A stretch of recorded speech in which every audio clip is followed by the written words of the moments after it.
To disassemble the recliner, you need to cut off the power supply first.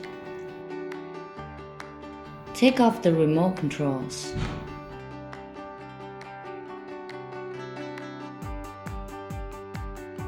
Unplug the wires.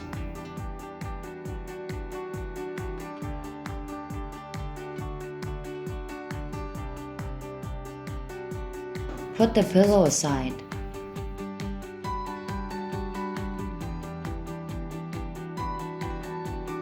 Then grab the back and unlock the clips at both sides, and we can easily remove the backrest.